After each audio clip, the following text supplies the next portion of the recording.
Well, good morning, and yeah, welcome to another one, and a very, very excited little me. I'm out with the good lady wife. Look, Mrs. C's out, and of course I'm out with Mr. O, my man wife. He actually drove us over here. Perfect. What an absolute gent. Get yourself a shot of this, mate. You can't go home without a shot of this tree. Yeah, tree. Look at this. This is the famous twig. This twig has been shot a billion times. Buttermere. We're at Buttermere. The sky is absolutely on fire. It is bloody amazing. I'm really excited. I haven't been this excited for a photograph for quite a few months. I really haven't. And what makes this so nice is this ice down here. Sketchy as it may be on the roads, but the ice down here. All right. Because, yeah, what makes it so nice is you two. Yeah. Come on, get over here and get the shot. Yeah, we've got reflection in the water, perfectly still. It's about 0 degrees at the moment. We've got these lovely ice patches down in the bottom corner. Like I say, the sky's on fire.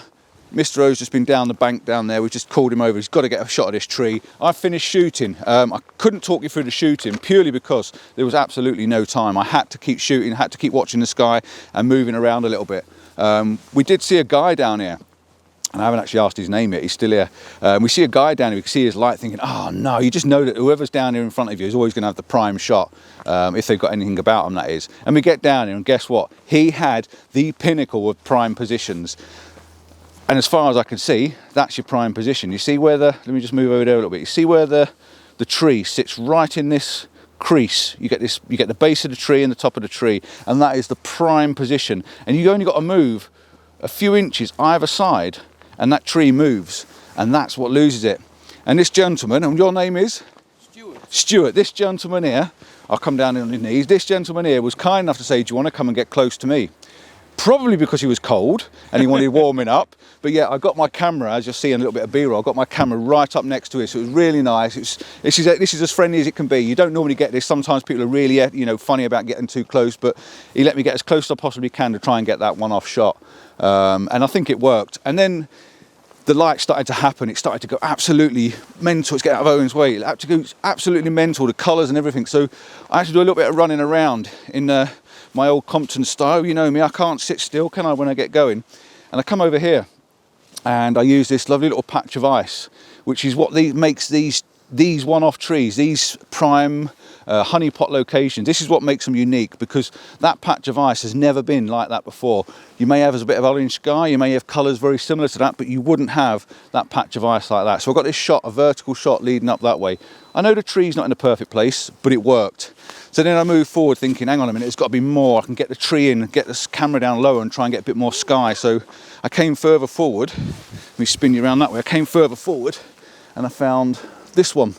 Now this one here, leading up to this one, looks absolutely fantastic. It's a really, really, really nice shot. Now the light's going off now, and I'm just enjoying watching it while I'm talking to you. But the reflection, you had all the colours in the reflection in the water. The mountains are all reflecting really nice. The moon was out earlier on, but we haven't seen that. But these patches of ice really have made the shot. Settings, I was on f9.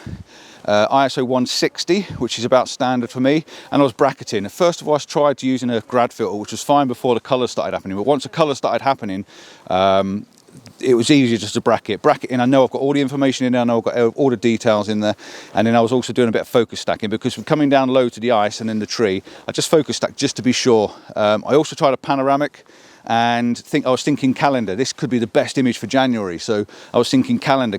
We need to get something that's not vertical. We need a horizontal shot. So I tried a pano. Don't know whether it works. You'll be seeing it if it works in a moment. Hopefully it did. And I've also tried a horizontal shot as well, just to get the ice in, but it doesn't quite fit in that same way. But absolutely stunning. Absolutely, you can tell by the way I've not stopped talking. Absolutely gorgeous, gorgeous morning. And Denise, she's shooting as well, so obviously she'll have the best shot, and then Owen to be the second best shot, but I can take it.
Yeah, right. So I've got two options now. You've obviously seen the photographs, so you can make your own assumption to what happened, or whether I got it or whether I didn't get it, whether the panoramic worked or not. But I'm in a dilemma.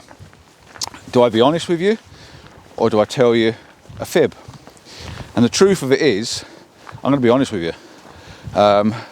When I thought I was bracketing, on the Fuji you've got a little dial on the side, and it goes from single shot to slow continuous to high continuous, and it goes over to bracketing. When I flicked the switch around this morning, bearing in mind cold hands, but there's no excuse, this is operator error, I flicked it to continuous shooting and not to bracketing. So majority, if not all those shots I've just taken that you've already seen, they weren't bracketed. So the best morning I've probably had for nearly as long as I can remember. I may have messed it up. Now you know already whether I managed to retrieve the images or not, but the shadow detail is probably quite dark, but I kind of think they're going to work. I'm really angry with myself because I got into that rushing stage again, and I shouldn't be rushing really. I should be taking my time. Do you want to get any photographs of these roots? No, Sorry about that, just checking. Look at these roots, they're awesome, aren't they? Absolutely fantastic. But what we're going to do, we're going to move on to somewhere else. But yeah, where was I? Yeah, what an absolute major schoolboy error that could have cost me a fantastic photograph. So I'm just going to concentrate while I go back across this water, because I don't really want to end up in it. Back across the river.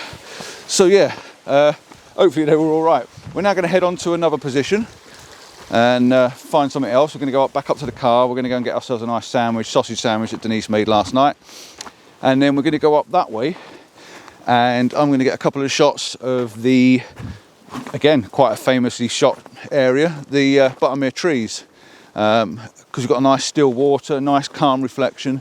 So I think with a little bit of snow on the top, I think it'll make quite a nice shot. I did actually take one just now of the reflection down there with the long lens on. So yeah, that's the plan. So we'll speak to you in a little while once I've had something to eat and we're somewhere up that way.